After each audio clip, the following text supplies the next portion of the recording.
It's a windy day today.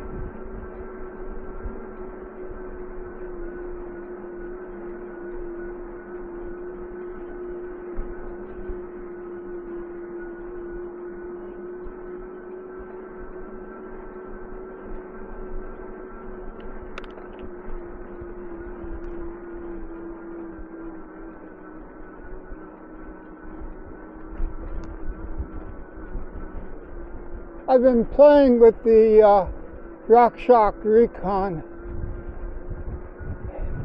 and I've added some air, but I forgot to bring the fork pump, because I think I'd like to remove a little, and I'm afraid to do it on the fly, because if I take out too much, it'll get gushy.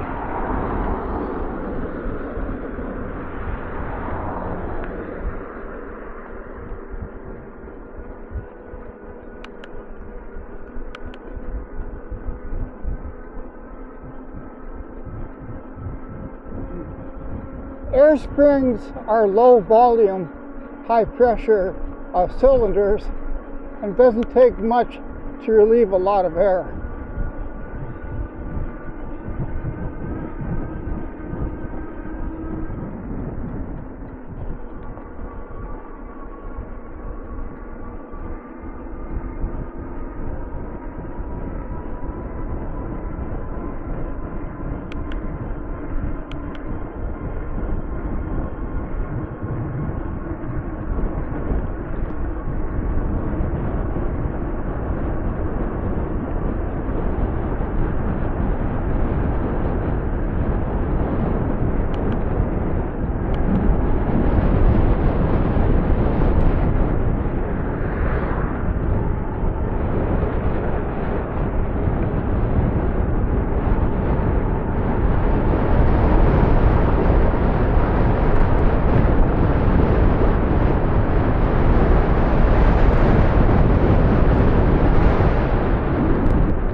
Yeah, it's just a little stiffer than I would like, probably by about 5 psi.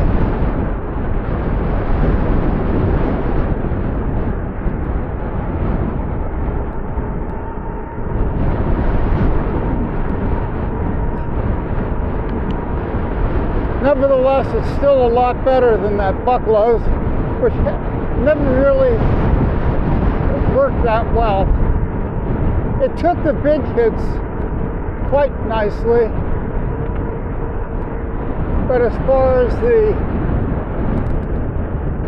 slow speed compression, it was terrible.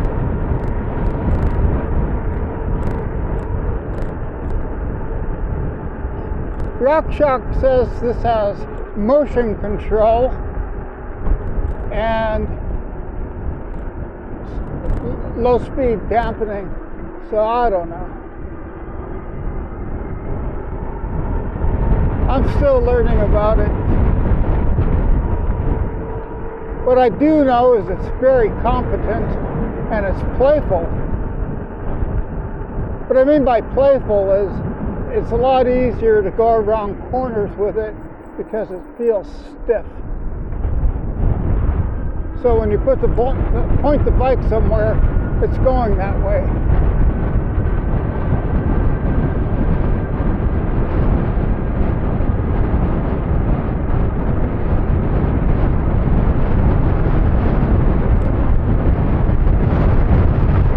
Nevertheless, today is about checking the battery, because as I mentioned in one of my last videos, I ran the battery flat.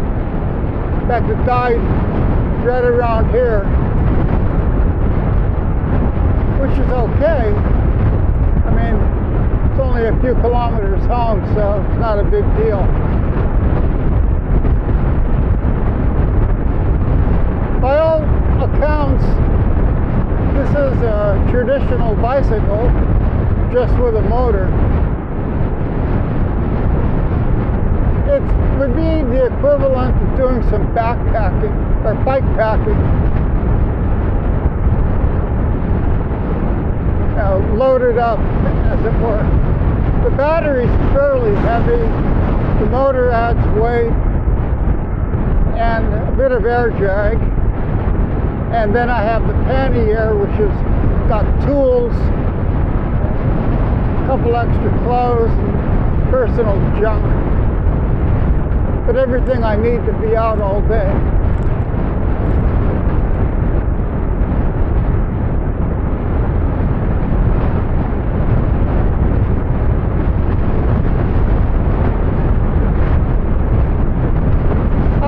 Up on e-bike batteries,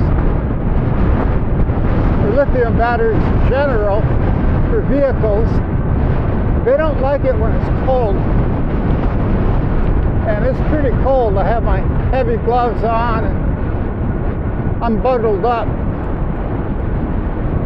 If I weren't, it'd be rather uncomfortable. I have some earmuffs in the bag and a neck collar should I get cold, but generally speaking I'm not going to get cold ascending this hill.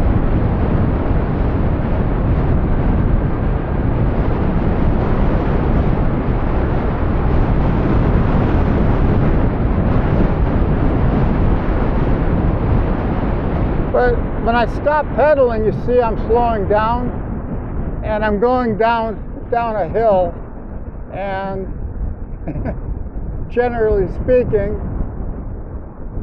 this bike rolls really well.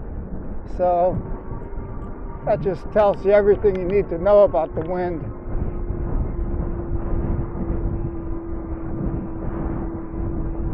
I've mentioned on other occasions I'd rather deal with hill climbs than headwinds.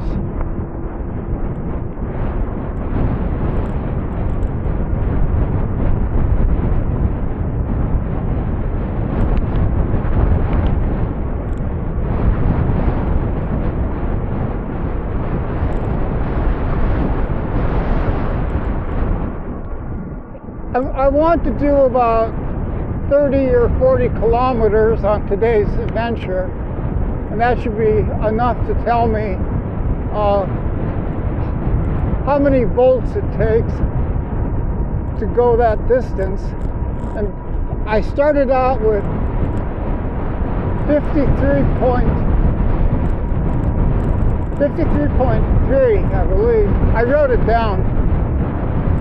It should be 54.6 with a perfect battery. I think this was a perfect battery, and what happened was I charged it right before I had discovered I had a detached retina and was grounded. The doctor advised me not to get near a bicycle or any bouncy stuff. In fact, they just told me to lay in the house and relax and listen to music until they could get to me, which they did in a couple of days. They take it very seriously. And they were able to repair it. Now I'm seeing pretty good. In fact, it keeps healing and getting better. So I'm thrilled with it.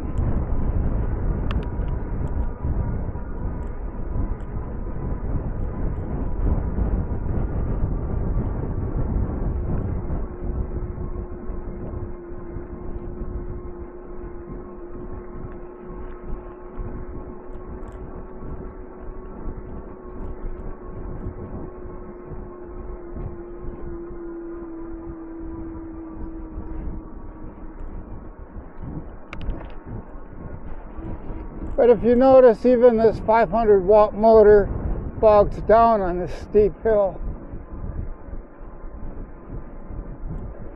I'm pushing fairly hard. Now, if I didn't have the motor and I was on my gravel bike before it got converted, I would be in the lowest gear, just spinning along, going about 7 kilometers an hour. faster than that, but not much faster than a fast walker.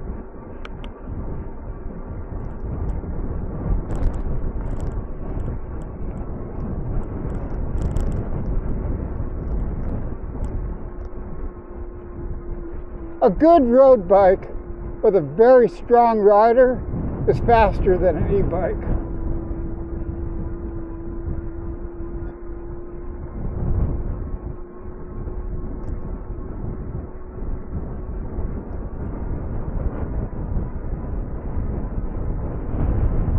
There are a lot of things that are faster than an e-bike.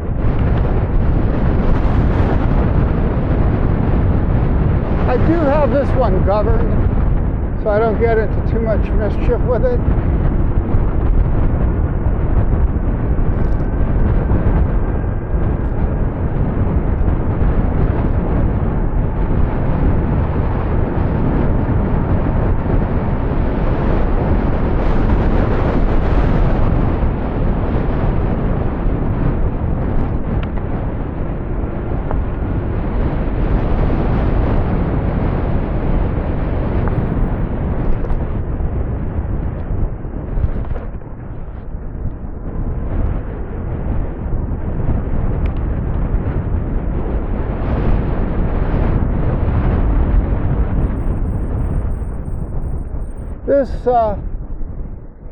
This is Cerros del Viso, or is it Viso del Cerros?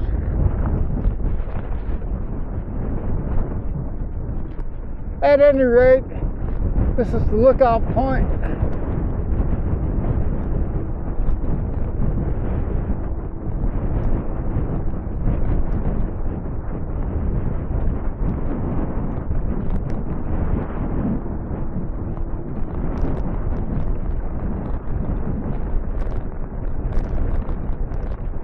It's a popular cycling destination, and there are a couple trails that descend down the backside of this hill, which I have yet to explore.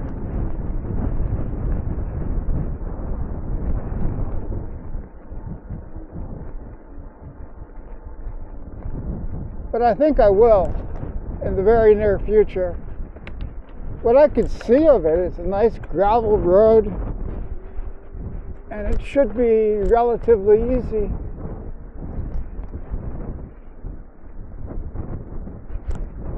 Relatively speaking.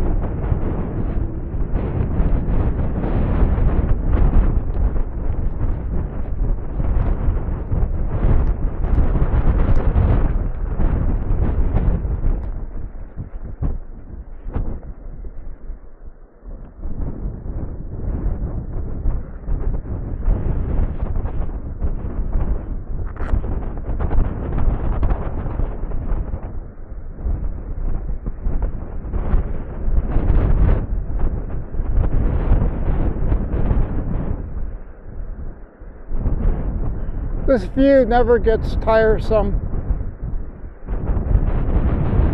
Gotta go.